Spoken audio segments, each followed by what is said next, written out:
Nail or beauty school was just the beginning, right? What on earth do you do now? Welcome to the Salon Success podcast with Monaco Nail Academy. Our topics stretch beyond nails and into all things salon related, business, marketing, and social media, and at the very least hits you with real, honest stories about our experiences. This isn't school, this is real life, real business, and really freaking hard work. Before we get started wherever you are, thumbs up, tag a friend in the comments, or hit that share button and support small business. Hey guys, it's Penny here from Monaco Nail Academy, and today I'm joined by Alisha. Hi. And by Christel. Hi.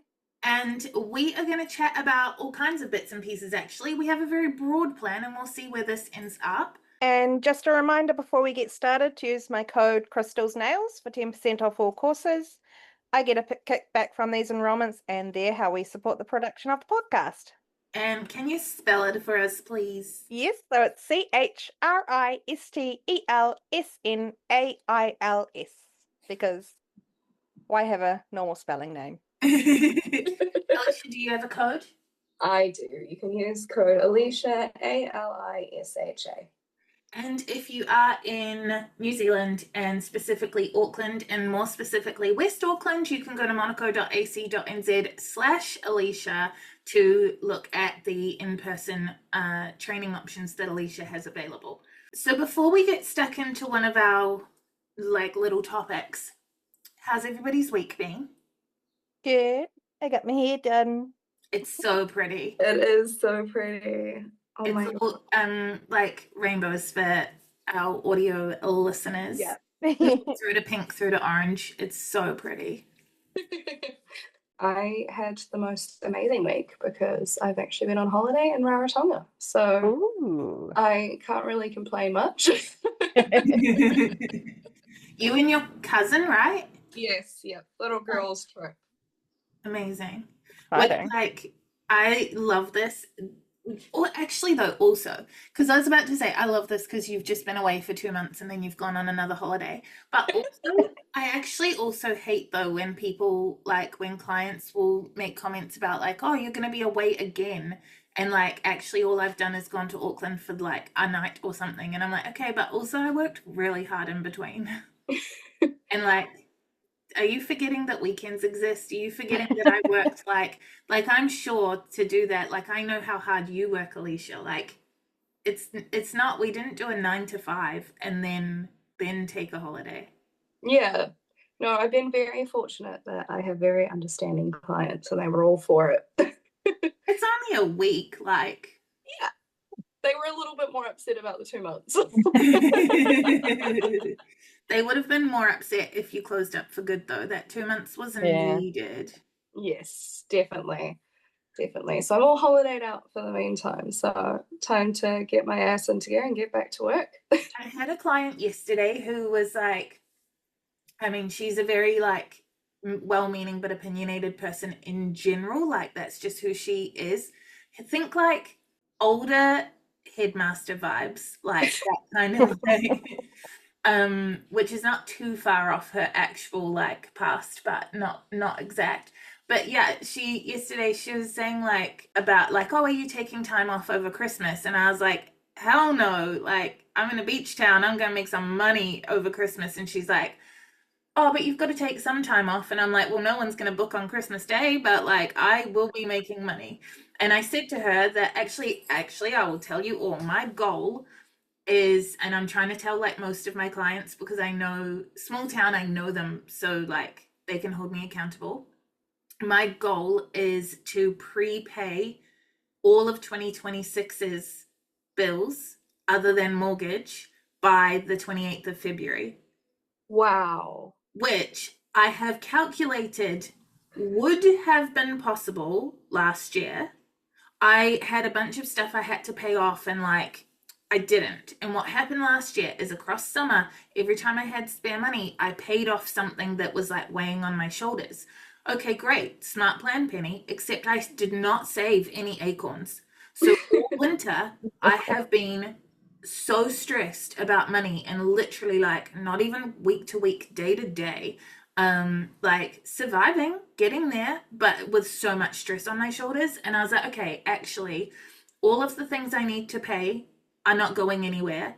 But so step one is to have, I've worked out 1 month what I need to have in the bank to be able to change my Fresher, my online booking software. At the moment, it pays me every Monday. You can choose daily, weekly, or monthly. It pays me every Monday. And I know that I need to have a specific amount in the bank to be able to change it to monthly. Because then once I've changed it, it can stay monthly. But if it's monthly, I'm going to get like a shit ton of money in one go. And that's so much easier to like bulk pay big things if you have big money. So first goal is to save enough. And I'm hoping with my Airbnb cabins, it's a long shot, but I'm really hoping I could maybe do it this like 1st of December, change it, which would be incredible because that would mean all my Christmas money would come on the 1st of January and I could really like fuck some shit up. But so that's my goal is, yeah, I know technically I could have done it, but it would have been tight. So I have to be so strict with it. So anyway, I was telling my client, no, I will be working. I'll work every second I can because this is the goal. Because then all over winter, the only thing I have to cover is my mortgage, which is very big. So it's like not like it's a whole thing. And then she's like, oh yeah, but you're planning for a holiday for next year though, right? Like you'll be going on a holiday. And I was like, lady, have we been having the same conversation? Like with what money? And when I said, with what money, mate? Like, because I've known her for ages, I can be pretty casual with her. And she was like, oh, well, blah, blah, blah, like, change, like, I think she kind of went like, oh, I forgot that poor people exist. Like, Yes, we do. like lucky for some. Well, I feel that way now. Yes, I've had a great old time traveling around, and I've done it as much on a budget as I can, but I'm definitely feeling that now. I'm like, oh, well, all of my goals are going to require money now. Yeah. And I've spent it all. Oh, yeah. Like last summer, it felt good to pay off the stuff I paid off, but the thing is that actually I have stuff I need to pay off, sure, but long-term strategy, if I can get those like household goals done, it actually just frees up so much more and more energy. Like without the weight on your shoulders, everything. Have you ever heard they say that the first million is the hardest to make? Like once someone makes $1 million, they can just make money. And I'm not using $1 million as a reference for me. I mean the concept of it, like that once you hit that first really hard milestone, everything is easier. Like because now they've got the money, even just stuff like the fact that if I can pay off stuff like my insurances, if I can pay them annually, they're cheaper. Yeah. So stuff like that, the fact that once I hit this first big goal, my first pseudo million, then I can afford to pay the big bills and actually save money. So automatically, by having had money, I now have more money. Yeah. That's so effed up. I think that's an awesome goal to have. Yeah. Off the record, I'm not, I guess, on the money side of things. I've been looking at commercial spaces. Do you want to talk about it? Yes, but I also have no money to get the commercial space. Okay, but that's good. Okay, wait. We're gonna Is can that I put good? it on the record. Okay. Can I just leave that in? Yeah. Okay. So with verbal permission to leave it on the record. So okay, wait. So you're looking at commercial spaces Yeah. in Auckland, which Exciting. first of all, if that. Yeah. So what are your reasons for why? So since probably the start of this year, I love my little salon, but we literally, so my fiance and I live in one part, and then there's a wall, and then it's the salon. So I think we've been looking for a separate space, not just for both of us, but especially for me being able to not necessarily leave work behind, but actually close up for the day. And I have kind of had the means, like I've been thinking about it for probably the last year. And it was something I thought about before I went away, that when I came back, maybe that's what we did. And then we were kind of like, oh, no, because we don't really know if people are going to come back or not after you know, leave them for a couple months and that sort of thing. But now that I am training my mum through the MATP training, we need a bigger space. And I think it's time. I have enough confidence and I think I can make it work to go commercial. It's just finding the right space. Is your mum going to be doing it full time? That is kind of the goal, yes. What would you rent a table, or you want a whole salon? I want a whole salon so that I can employ people. And I know you're going to have your opinions on this, Penny. That I'm not going to have opinions. I said I know you're going to have opinions on this. I do, but I'm also self-aware enough to know that my opinions on this are also pretty triggered in my personal experience with it. And I've heard all about it. And yeah. I've done the salon success courses on all of it. Yeah. And it's been a big thing of whether you'd have contractors or employees. Yes. And don't get me wrong, contractors are easier in the sense of keeping yourself safe. And I get people suck, but I think that's a risk I want to take. As you reckon you want employees? Yeah. You're insane. I know. Why? I want people to be trained under me in the way that I'm doing things. And I want them to be able to come in even if there's no work and help me out and get paid. I want it to be a consistent job for someone and not only me. Like, I'm thinking about a work environment here for staff, basically. Yeah.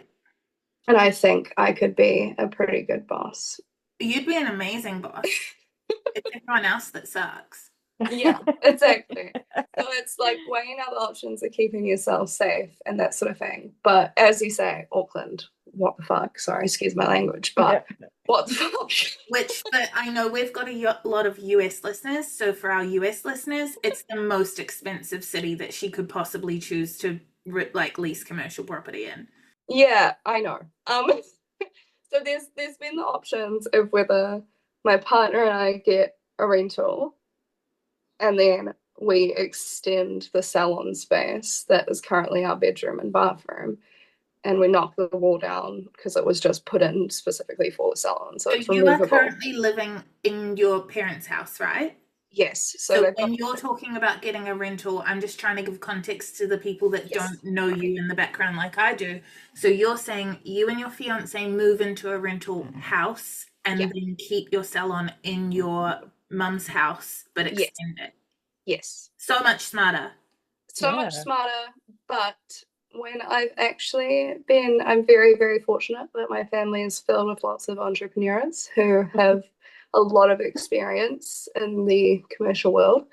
When I weigh out the options, I don't think I could make it work, but I also don't know until I try, and a commercial space has been a goal for me for a long time. I wish I didn't see myself in you.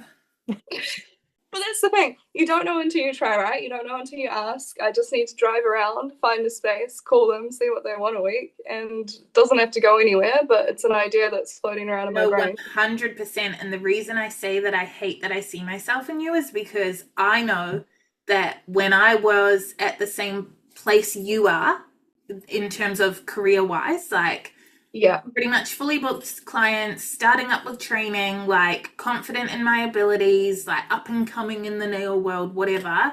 If you had told me not to do it, I would have said, yeah, but you don't know until you try, and I can drive around and have a look, and it doesn't mean I'm going to commit to it, but at least I have a go.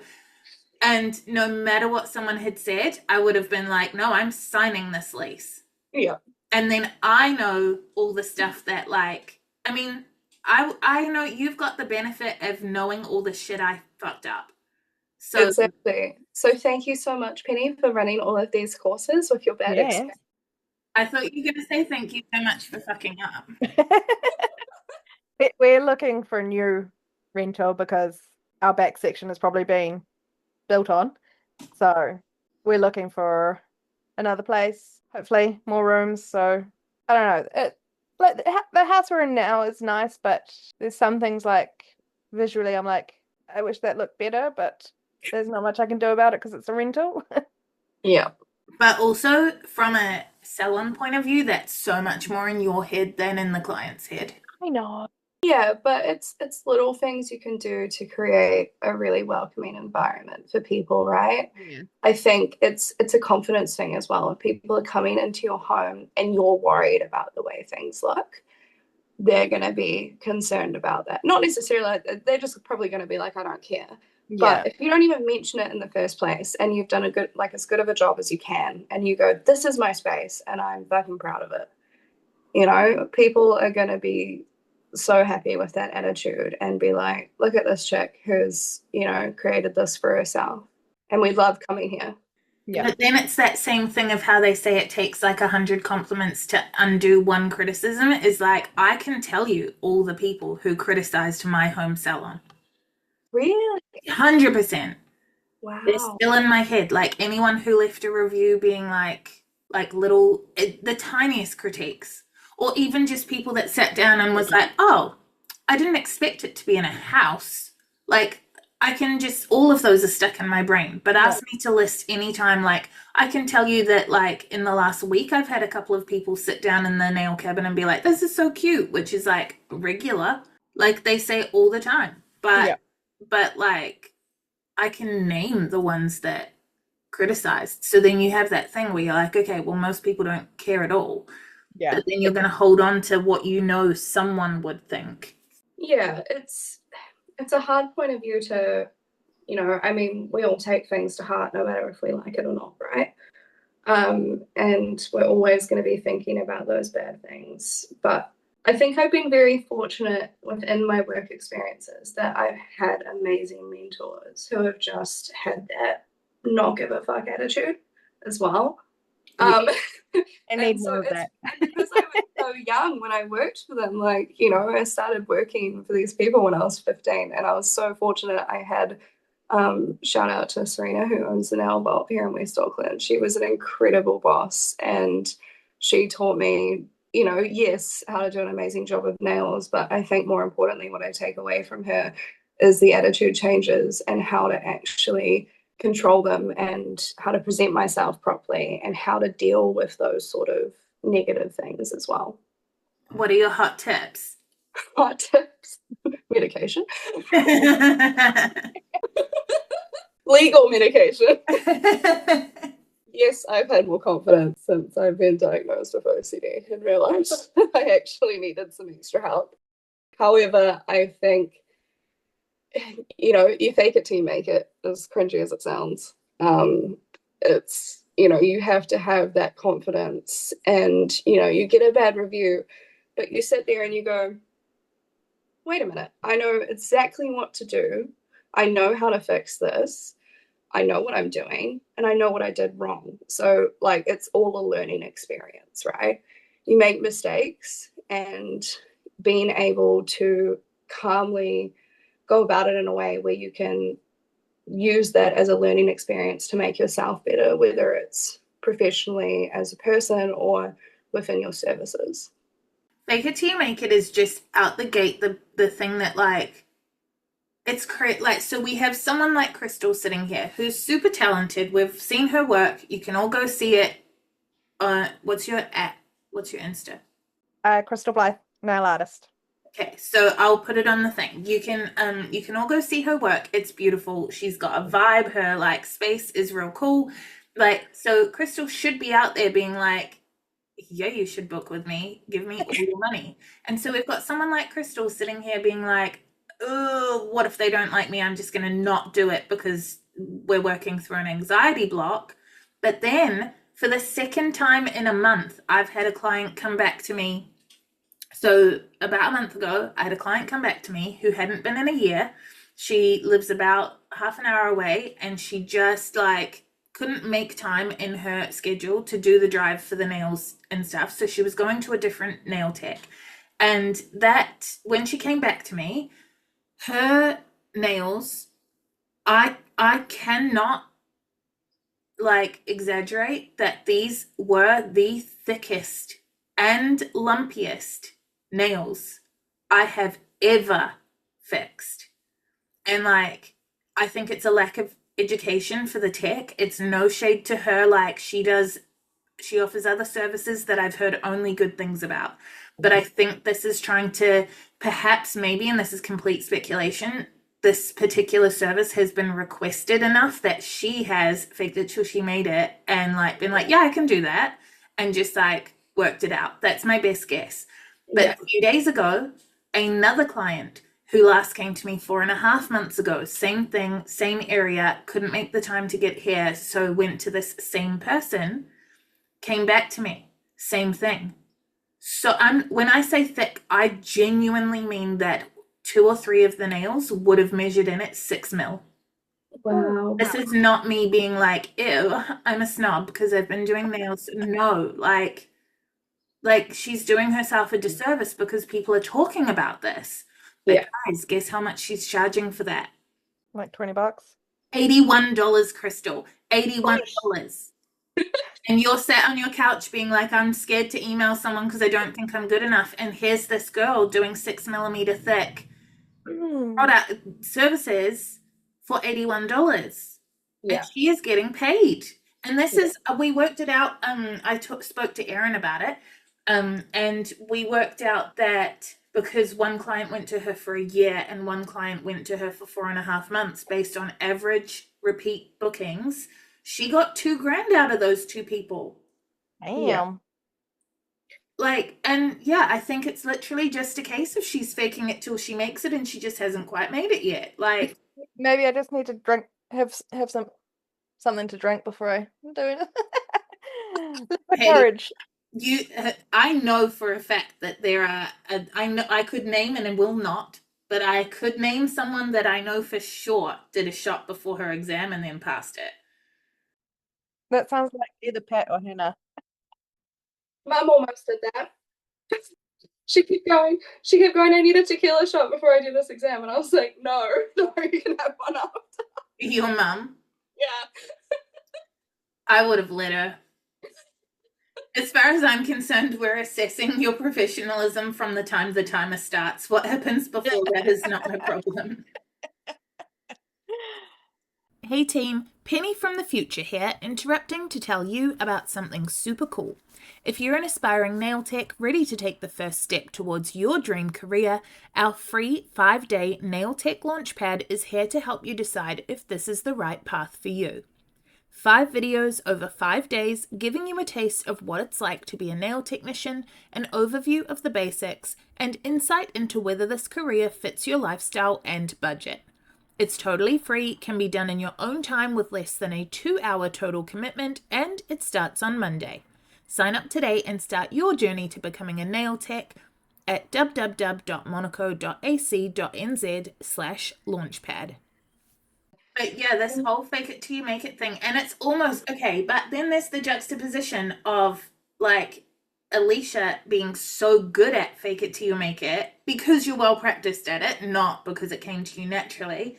And then you end up back in the position that I was in, where I also was, so I attribute mine, like how you were like, I got diagnosed with OCD and everything was better.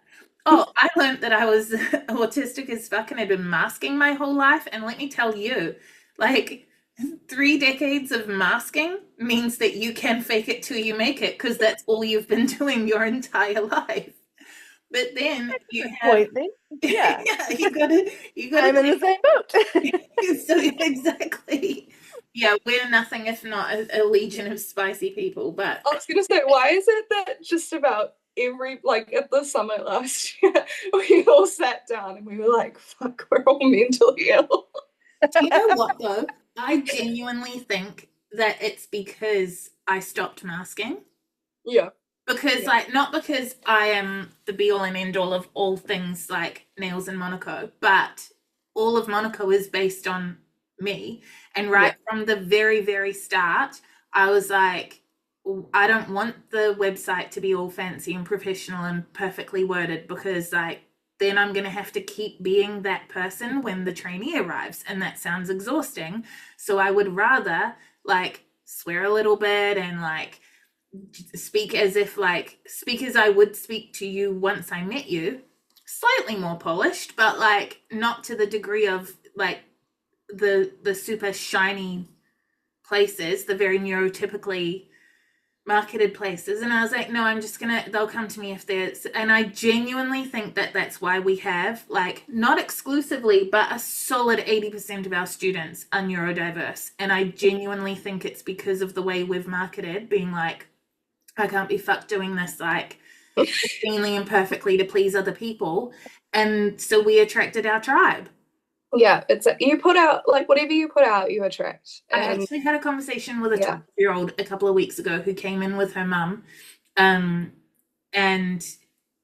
straight off the bat was like, sorry, I'm asking so many questions. I'm neurodiverse. And I was like, don't apologize. I'm also neurodiverse. And she was like, oh my God, really? And like, so excited. And then throughout the appointment, when I was doing her mum's nails, every now and then she would say like, sorry. And I'd be like, oi, like straight up, you know the vibe, you know what you can get away with. And I was like, oi, stop apologizing for being who you are. Because if you like, so she does homeschool because of the struggles with being in quite a neurotypical focused school previously. And now she does homeschool. And I was like, no, we've already talked in this short appointment. We've already talked about the fact that when you don't mask, you will find the right people. If you keep apologizing for being who you are and you keep trying to be who you think people want you to be, you're not going to find your people because they won't know you're there. Yeah. And then so now we just be ourselves, and then Monaco attracts a bunch of nutters. Yeah. I mean, it's so interesting, right? Since being completely on my own, I put out there who I am, and I attract the most like Westy bogan people that have a little bit of class somehow.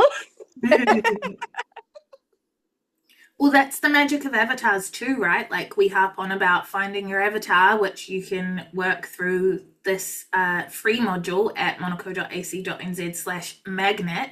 But you find your avatar, market to your avatar, which is essentially what you're doing when you're being yourself. And what do you know? You find your perfect clients. Yeah. And then everything's better. You end up nearly fully booked and looking for a commercial property, which I wish I could talk you out of. I haven't actually gone yet. That was the plan after this. I was like, I'm going to get in my car and I'm going to drive to the areas that I want to be in and see what's there. And I feel like we should double back and like slightly revisit why I think it's a terrible idea. I think we should. People who don't know already, because not everybody has consumed every piece of content I've ever created like you have. Okay, so when I first went into a commercial space, so I had built up from home. Lots of people know this, don't skip it, I'll tell it quickly. I built up from home, first in a bedroom, then we had 2 bedrooms, one for tanning, one for nails. Then we moved into a bigger bedroom plus one for tanning. Then we took over the open plan lounge kitchen dining space plus a bedroom for tanning. So there was, if you're keeping track, 2 bedrooms, one for a man cave for my then boyfriend and one for a bedroom for us, and everything else was Monaco. And I had been training one-on-one, and then within like 6 months, I ended up in a position where I had 7 students on a Tuesday night, and I was like buying fold-out tables and completely resetting the salon on a Tuesday night to fit 7 people in it. And I went, well, okay, this isn't sustainable. Maybe we need a commercial space. My mistake was not researching, which is my executive dysfunction. I'm going to blame it on the spice because I do this every time. I did it with my course. I didn't research any courses. I just did the first one someone told me about. And I did it with the commercial property where I didn't research any of them. I just saw one. I scrolled Trade Me, saw a commercial property, went, oh my God, I can see it there. And then got that one. And it was $865 a week plus OPEX, which was at least 10 years ago. So inflate the prices as you will. And it was massive and it was cool. It was really cool. It had a little office space. It had a warehouse out the back. It had a toilet and a kitchenette out the back. We were able to do like a showroom space, a salon space, an office space, a training space. But also there were downsides to it. It was carpeted where we really needed not carpet. There was, sound moved through all of the spaces. So if you were teaching, you really couldn't be doing anything else. Or if you were doing nails, like it was a lot. And then fitting it out was a stupid expense that I just went like, she'll be right, and then paid off for the rest of eternity. And I wanted everything to be perfect and like to be how I envisioned it. And so I spent too much on like custom shelving that would go where I wanted it and like the fit out and stuff, because I knew what the vision was and I knew if I could do it, it would be really, really cool. But I just way overcapitalized trying to succeed in quotation marks, trying to be what I thought other people would think was a success. And of course, they're validating it the whole time. This is so cool. Oh my gosh, you're so young to be doing this. Oh my gosh, it looks amazing. Oh, how far you've come. Like, but they don't know the bank balance. They don't know like the stress or all those things. And then like fast forward a few years later where I was the victim of employee fraud, which is a whole other story, but that forced me to break the lease and downsize. And the second I did, I was like, oh, I hated that property. Yeah. I absolutely hated it. So from the physical property side of things, I just want you to have done how to set your prices and factored in the property, so the actual lease, the OPEX, all of the utilities, the fit out, maintaining the fit out, like all of the power, water, extra, whatever stuff that you might have to have, like all of that. And I want you to be able to pay that on your own. No staff. Even not your mum, because you never know, she might, I don't know, like have a car crash, knock on wood, heaven forbid, do not want that. But like anything could happen where she's out of work for say 3 months. Yeah. You have to be able to pay it with one staff member, that staff member being you. Yeah. And that's exactly, so this is quite not a scary thing. I don't think I have much, I'm not really afraid of anything. I've never had an issue with just going for something, and I seem to that's a me problem too. But yeah, of course it is. Christel's here, like, can't relate. Yeah. I think, I don't want to bring up age, but I do think it's an age thing. I'd like to think I'm relatively wise for being 19 years old, but then how can it be an age thing when I'm 1,000 years older than you and Christel? But I think it's I still don't have that life experience, so I'm just, I'm slightly immature, right? I'm just going for everything and somehow figuring out it along the way. I am smart with money, and this is why I'm saying it's a little bit scary. So when I was first thinking about this commercial space earlier in the year, I had my life savings and I wasn't going to have to get a loan or anything like that. I've never had a loan in my life, which is another scary thing. I've never paid anything off in my life. So this is a whole different thing. I've always just saved for something and then bought it. Keep doing that for the rest of you, please. Yeah. But this was, and then it was like, you know what?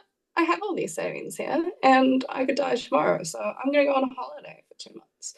I'm going to buy a van and go around and do that. And I did. And now, the savings aren't quite there. So it is going to be, a sort of loan to get into this, which does scare me. But at the same time, I am kind of... That was involuntary and intrusive. Keep going.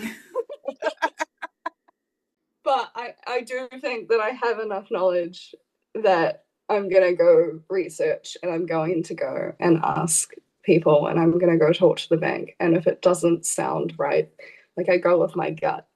If I don't think it's going to work, if it scares me too much, then I'm going to wait. Like it's, yes, I go for everything, but I'm not super stupid where I'm just going to get myself into a huge amount of debt.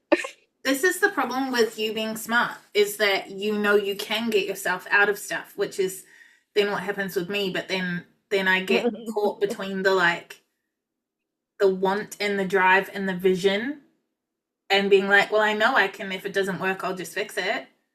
But then it doesn't work and then I have to fix it. Don't do the loan. If you want to get a commercial space, don't do the loan. Don't do a loan. I might have to ask around a family loan. That's still a loan. Just save up. As someone who has multiple times got a loan and had to pay it off, including for work, that's the one thing I wish I hadn't done. Of all the shit that I have fucked up, I would do it all again for what I learned from it, except getting a loan. Okay. It literally, if I could, I'm well aware that I can only tell you what I know, and then you have to go make your own decision, and I will just be like, yep, I mean, I can't judge, I did it. But if there was one thing that I could handcuff you to a wall and prevent you from doing, it would be a loan. Be alone. Okay. Make what you will. Well, this is what I need to figure out, because I'm not sure if I need a loan, because I haven't actually inquired about the cost of spaces yet. Yeah, so it's going to be expensive AF, and then you're going to have to save for it, but save for it. Do whatever you have to do to save the money first, and then, think about it, the conversation we had at the very top of the episode about where now I'm in a position where I'm desperately trying to end up in a position where I can pay ahead and have that weight off my shoulders. Yeah. Don't do what I do. Just give the middle finger to the weight, because that's all a loan is an extra thing you have to think about when you're already trying to grow a business to support a commercial space. Yeah. Hey guys, Future Penny here again. Just a super quick interruption to let you know that if you head to monaco.ac.nz/subscribe, not only can you sign up to our weekly newsletter, but you'll also get a free video lesson from our course, The Art of Pigments. That's monaco.ac.nz/subscribe. Okay, then quick side topic just for people who haven't heard my rant before. Well, it's not even a rant. I feel like me naming stuff as rants is negative self-talk, because I imagine that people get frustrated with me, and I'm sure that they do. But the only other thing that I have experience with that I would want someone to think about before going into a commercial space is you, Alisha, talking about employee versus contractor. And so you specified you want to be able to have them help you with stuff, be on a wage, so they're there from 9 to 5, and in that time they're helping you with whatever you need help with.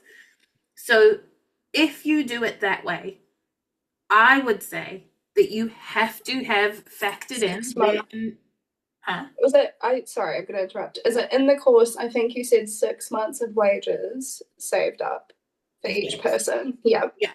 But so how I just said that you need to have saved, how I just said that you need to have factored in covering the entire business from only your nail income. You have to also be able to cover that person's wages from your nail income. You cannot assume that they're going to get any of their own, because in my experience with employees, first of all, if they are as good as you want them to be, they're not going to be an employee for long. That was the number one thing that I learned the hard way, and unfortunately I had to learn it over and over and over again, is if you get someone without the confidence to do it by themselves, usually they don't have that confidence across the board. So they're still getting confident in nails and selling themselves and faking it till they make it. And that means that they are not as good as you want them to be. Yeah. Or they do have confidence in all levels, and they are using you for experience, not using in a bad way, but they are gaining experience and then they go off on their own. It is very high turnover unless you really win the lottery with someone. So wanting someone to have trained under you and stuff, just remember, they can still quit. They can still give 4 weeks notice. You can put into the contract that if they check with a lawyer how to word this properly, but you can put into the contract something along the lines of if they leave within 12 months, they have to repay their training at the full price of a course, which I learned the hard way to add into a contract. But so you can definitely do that. But so you have someone who is either just as good as you, but most likely will then leave to do their own thing, or they're not as good as you, and they've that's why they want to work with you. They want to learn. They want to do the things. They're not confident enough to do it all themselves. The problem then is that people know they could book with you or they could book with the other person, and they are going to want to book with you. And every time that the other person has a repair, they're going to want to escalate it to you. You have to do it. You end up doing like a couple of repairs a day on when you have a brand new person, because every chip, everything is getting escalated to you, and now you're not making money because you're fixing the work of the person who was supposed to make you profit. Not always. Again, this is very, I said at the top, it was very triggered by like years of small experiences for me. When they call in sick, you have to pay them, but they're not there doing clients. And now who's doing their clients? You are. So if you're fully booked, how the fuck are you supposed to do their clients as well, or find the time to reschedule all of their clients, because they're not going to do it because they are just an employee. They also get 4 weeks of leave a year that you have to pay for, but they weren't doing clients that time. So that leave has to be paid out of the profit of the clients they did do, or your nail money. And then you also have ACC that you have to pay for them. You also have to pay tax on the nails that the income that they make. And then you have to pay their product, which if they're new, they are more likely at the start at least, and I know you would train this out of them so quick, but they are using more product than you do. So potentially you've got like even up to double the product charges. And then if they're e-filing that down, you're probably doubling the number of e-file bits that you go through, like the number of files, stuff like that. In the meantime, they're not as fast as you. So you can't double the price for the person that's not doing as good of a work, good of whatever I'm trying to say. You can't double the price for the person who's not as good. You, if anything, you were going to reduce the price, which again, I wouldn't recommend, just purely because how else are you supposed to pay the bills?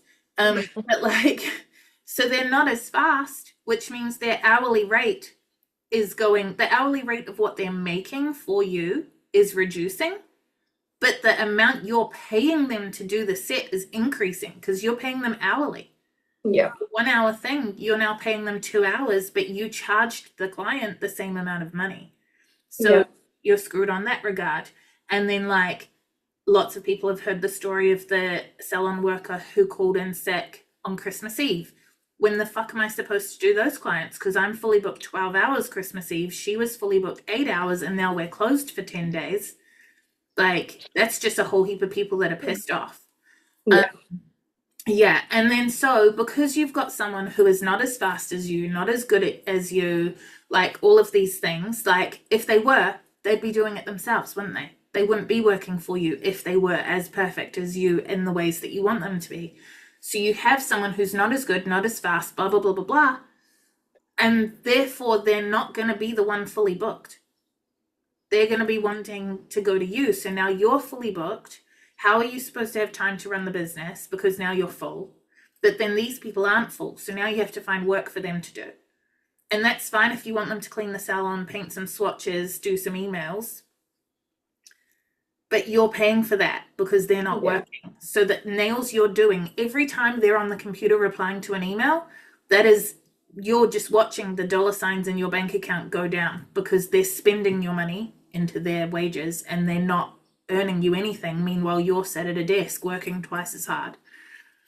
Versus any other arrangement. Because with any other arrangement, you can either have a percentage that they every time they do nails, they keep a percent and you keep a percent, and you can have them do like they set their own hours, or you can have them rent a table so you're making income. And of course, this does negate the fact that you want them to be up to your standard. You could have it as a condition that say you did a 50-50 split. However, it will be a 30-70 split in their favor if they do your course first. That's a good idea. Like, there are ways to make them be up to your standard, or you say that the first, it'll be a 60-40 split, but the first 2 weeks everything goes to you because you will be training them, and then they, so they're not going to make anything for the first 2 weeks. I don't know the legal part of that, but like I'm sure there's a way to do it where like for the first 2 weeks it is a course, they get a certificate at the end of it, but you get all the money. Like some sort of thing like that, so that you still have someone up to your standard, but without taking all that risk on for yourself. Like they are only getting paid when they're there. And you can still, like Lily that works with me in the salon, she does a percentage split with me. And then also I will say, hey, can you help me with stock take today? Hey, can you help me with this today? Hey, can you do this thing for me today? For a while, she cleaned the nail cabin. We have someone else that does it now. But all of those things, we had a running spreadsheet. We have a running spreadsheet where every day and I can even show it to you, we put in the hours that she worked on random shit for me with a formula that works out her pay for her hourly like pay, and then puts in her money that she made from nails, and it calculates how much of that was to me and how much of it would have gone to her. And out of the percentage that comes to me, she keeps whatever extra that, I'm explaining this in the worst way, but like for all of the extra shit she does, she gets paid. That comes out of her percentage. So I'm not always getting my full percentage because I'm then paying her to do other admin tasks out of what I would be making, but I am never once at a loss. And I'm also never once paying tax on that nail money because it's her nail money. It's her responsibility. She's the contractor. And then she's paying me the percentage that she owes me for renting the table, but we're like paying it back to her if she's done extra work, if that makes sense. I can't remember how it's all like worded contractually and stuff. Obviously we had someone look over it so it like ticked all the boxes and was done the right way, but that's the layman's way of how it works, is so she can still do stuff for me. Also, I only hired her because she trained through Monaco, so I knew she was also going to be up to that standard. So yeah, there's ways around it, and that was a stupidly long rant, and I'm sorry, but I'm also not sorry because I just desperately want to see you succeed so much bigger and faster than I ever did, because you don't do the things I did wrong. I think thank you so much for that advice, because I would have never thought about that. So I have been a contractor, I've been a PAYE, and I've been like a business owner. And I still think the contracting role is the best, like for both people, the contractor and the employer. And I never thought about those little extra tasks like you're saying, where you just calculate that in. That is such a good idea. That gives me a whole different perspective on. Guess who else didn't think about it before? This guy. This is just 18 years of me learning things the hard way. Yeah. No, my brain wouldn't have gone there. No, it doesn't at all. No, exactly. It's all a learning thing, right? Yeah. No, that's given me a whole different perspective, and it's put me off employees. Honestly, I can definitely say I never want to be a boss. Yeah. Seriously, you are not wrong, Christel. Like, the arrangement I now have with Lily is fantastic. Like the way, but it literally, she's worked for me for 3 years. So I was 15 years in when I finally hit the sweet spot of something that actually worked. Yeah. But she literally sets her own hours. I just pay, basically, I know what training she did. I know her quality of work. And then I just let go. Like she sets her own hours. She has her own desks. She has her own tools in like a, separate caddy that no one touches. We use the same products, so like I'm supplying the products, but literally like she has her own access to Fresher, puts her hours in there, and turns up when she has a client, doesn't turn up if she doesn't. And then across the busy season, I will say to her, like, I need you to like at least be available for extra hours kind of thing, because there's a lot of walk-ins and stuff. But also she's been really loyal to me, so I fill in those gaps with people. Like Alisha is coming down for 6 shifts this summer to like Beach Town Nail and stuff, but and Mikkel's coming as well for some shifts. But it's the only way that it's not stressful. Yeah, No, that is amazing. Thank you. And all of Monaco staff are contractors. Yeah. Yeah. Penny from the future here, reminding you to sign up for our free 5-day nail tech launchpad. It's the perfect, no pressure way to dip your toes in and see if nail tech life is right for you. monaco.ac.nz/launchpad. Christel, let's shift focus from gung-ho commercial employing everything. Where you at, boo? Christel threw her head back on the couch in exasperation because she knows my exact angle here. Okay, I emailed a couple cafe places a few weeks ago. Yeah. Do you want to give some one- background as to why give some background. Trying to get my name out there because I've been really shit at advertising and doing that. So emailed some coffee places offering a free mani up until Christmas for all of their employees. So one employee a week, and one of them took me up on it. So I have done 2 manicures so far. Amazing. That's so good though. That's awesome. Yeah. I say that with full genuine, like, that's so cool because I know that even sending the email was like, fuck, what am I doing? Yeah. Yep. And I'm just waiting for the next person to contact me to set up a time. And are they so lovely? They are, yeah. Every now and then they won't be. I will just warn you that every now and then you'll be like, she was a dick. Yep. Okay, so then so you've got this revolving arrangement with one cafe. Yep. Did the other one reply and say no, or they just didn't reply? No, just didn't reply. Go back. Give them one more chance. Don't fight for like someone who doesn't fight for you, but like, because you're offering them something cool as fuck, but like, go back one more time. Because the thing as well is sometimes when we do these offers, it can read like spam no matter how genuine you are, no matter how personalized your email is. Even pop in there, which I know you are going to be like, hell to the F no, but even popping in there and being like, hey, I emailed someone, I just wanted to double check like who I speak to, follow it up kind of thing, because they'll be like, oh, you're real. Yeah. Because like even we've got podcast guests coming up in a couple of weeks who when they first emailed, I was like, what is this? And then they were real, and it's good, and it's an awesome like relationship that we're establishing. But for sure you can read it and be like, shut up. I've actually started when I'm following up people who have inquired training, when I follow them up, I have started putting in it like literally, so I'll sit for an hour and do some follow-ups, and I have a folder of people who I've emailed who I just start at the bottom and I follow them up, whoever was the oldest one, right? So it's genuine, unautomated follow-ups.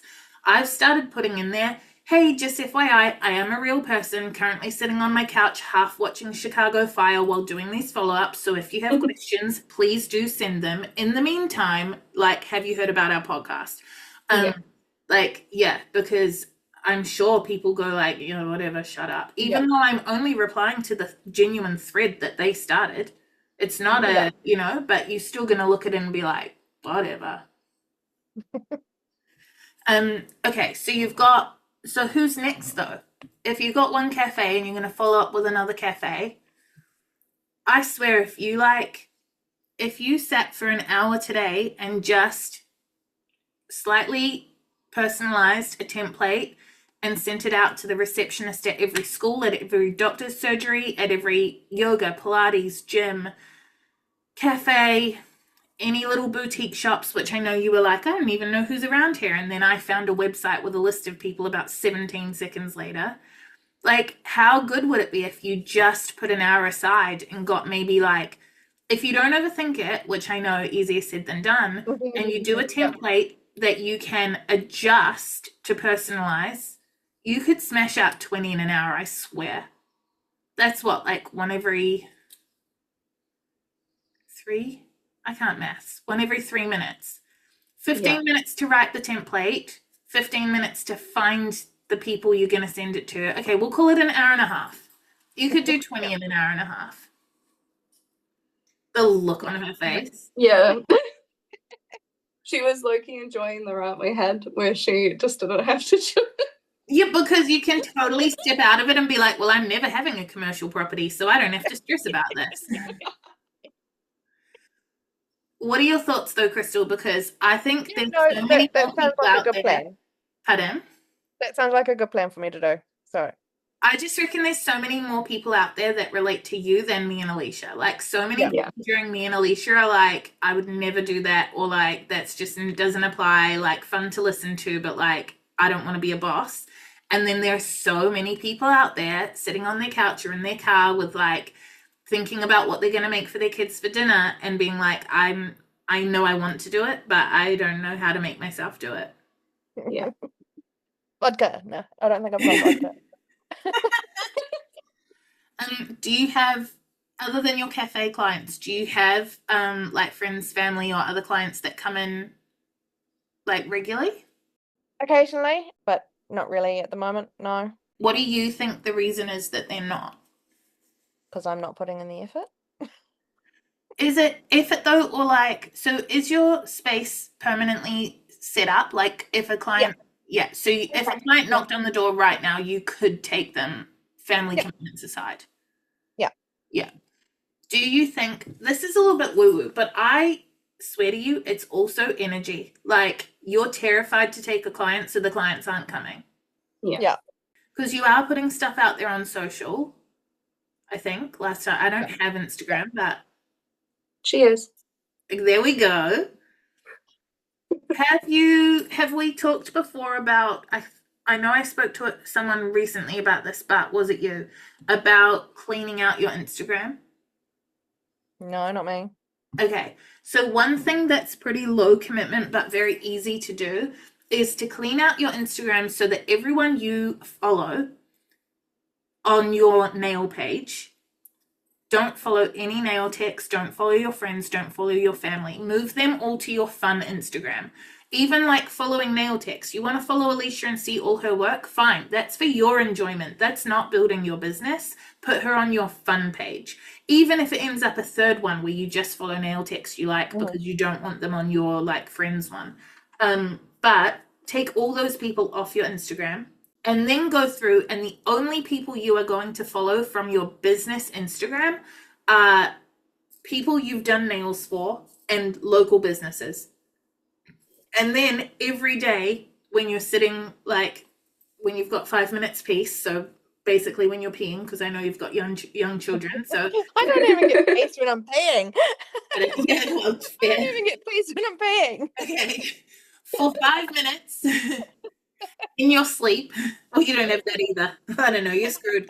5 minutes a day, you're going to scroll your Instagram timeline and comment and reply and engage with everybody, which is business building, because your timeline will have no fluff in it. It will only have clients and local businesses, which the local businesses, potential clients, are looking at. So you are in the comments as Christel Blythe Nail Artist, and people are going, oh, what's this? Click. Oh, who's that? Click. So it's just engaging. And we don't want any hashtag pink nails for summer. If you see something and you're like, that is lame, you've got nothing to say, don't say anything. Like, don't comment for comment's sake. Seek out, like, if you see something, but you like have the thought and then you scroll. No, if you have the thought, stop and say the thought. So, but that's something you could do really passively without anything too scary, is clean out who you follow and then actively engage with the people who are in your timeline. Every local business, everyone you've ever seen for nails, but not your friends and family, because if they were going to build your business, they would have done it by now. Yeah. But like, that's a pretty easy one. And then obviously emailing all those companies, which for those listening who like, Christel's emailing the cafe is based in a conversation we had inside the Sell and Success course. But so for those listening, like, the idea was to contact a couple of local businesses where her avatar might go and just get the ball rolling. Like, if she's sitting not doing nails and her desk is fully set up and she is able to be doing nails right now, for now, why the fuck not do someone for free? At least you're doing someone and you're practicing and you're keeping your skills current and you're getting your nails out into the world, and like people are going to talk about it. And maybe, like for me, I know that at the very start I sucked. So people probably weren't saying very nice things, but I was getting practice. And as I got better and better, they would have been saying nicer and nicer things. And at the start, I would have been super afraid of those probably not nice things they said. But guess what? 18 years later, I don't even remember their names, let alone whether or not I got money from them in my bank account. Like, Yeah. they mean nothing to me now. So at least I got that practice. And you know, yeah, it doesn't follow you forever if you do one bad set of nails, or if you realize 3 years down the track that actually you had no lower arches on any of your full sets. Like whatever it was that you ended up working on. But yeah, so that was the context, was for Christel to approach a local business where her avatar might go to just offer to do one free set of nails, one a week you're doing? Yeah. Yeah. So each employee at the cafe gets one free appointment, and Christel is spacing them out one per week, so employees are taking turns, and that keeps her work in the cafe. People are talking about it. They might hopefully come back, or they won't, and that's okay because they've still experienced the business. And when a friend says in 6 months' time, I might go get my nails done, they're going to say, oh, there's this girl Christel that I saw one time. So yeah, that was the concept. And I just think that while you're building up a clientele, I'm not a fan of just give everything away for free. That's not a thing. This is why we have parameters around once per employee, one employee a week. But as long as you're not allowing people to take advantage of it, fuck, do nails for free for everyone in town. Once. Yeah. When I moved to the beach town that I'm in, I first I would post on the community Facebook group. Every week I'd post on Monday and say that everybody nominate a business below, and that business, everyone in that business gets free nails this week only. Because I had no clients, I just moved here. So like week 1, they might nominate the cafe or whatever. One of the cafes, I said the because I'm like literally pointing at it because it's out my window. But nominated the cafe. All the people who worked at the cafe who wanted their nails done could come that week and have their nails done for free. Great. Everyone's talking about it. Everyone going into the cafe is seeing my work. They've never met me before. The following week, one of the clothing stores. The week after that, a restaurant. But like after maybe 8 weeks of doing it, I just didn't post the next Monday because I had clients and I didn't need to anymore. But for those 8 weeks, I did a shit ton of free nails. May as well. I think that's an awesome idea. Yeah. I mean, it worked, but it's just, you just don't want to get taken advantage of. So No. for sure, there were things that I did at the start, like doing arrangements like this, where I people pleased. I didn't say no. I ended up in shitty arrangements that didn't work for me. I absolutely did nails until 1:30 in the morning Christmas week once because of a couple of people who were taking advantage of me. And, you know, like, Yeah. do as I learnt, not as I did. Okay, so Alisha, you said after this you're going to go for a drive around neighborhoods and see, like, where you might want to have a commercial space. Is that still your number one plan? Yeah, I think so. What other couple of things are you going to do this week to push your business forward? What's going on this week? Oh, I have some really, really exciting wedding nails to do tomorrow. I can't actually remember the exact theme of the wedding, but it's like, think like medieval times. Like this is the theme. Like it's awesome. And that is so my vibe. So I know the girls, so I've said to them, this is the set price, and if you let me have a little bit of creative freedom with the art side of things, like you show me a dress, we'll figure something out. And we're just going to do something really awesome. So I think that's going to be a great push in the right direction of stuff that I want to do. I obviously am very fortunate that I get to do a lot of the stuff I want to do most of the time. That's not fortunate though. That's because you were yourself and you attracted the right people. But I think it's really cool when you do get something real out the gate that's so your style and you get to promote that online. People go, wow, I haven't, I didn't know that was possible to do on such a small nail or whatever it is, It's being able to put it out there. Can I make a suggestion? Yes, totally. That you offer them, like, say, a $50 voucher in exchange for one professional photo from their wedding photographer of just their nails. That is such a good idea. It's the best. You get such good stuff from them. And usually when they send you that one photo, they'll send you a couple of others that your nails show in as well, just because they're lovely. Yeah. You get such good photos for your portfolio because the photographer knows what they're doing. Yeah. Yeah. Yeah, we actually did that for my sister's wedding earlier this year. I was like with the photographer and I was like, get a photo of the nails. Yeah. Christel, what's your number one thing that you're going to go do after this to push your business forward? I'm going to do the emailing. Nice. And I think by the time I've finished that, I need to go pick up my youngest. And then when you pee, you're going to clean out your Instagram followers. Yes. Following for people you follow. Yeah. Yeah.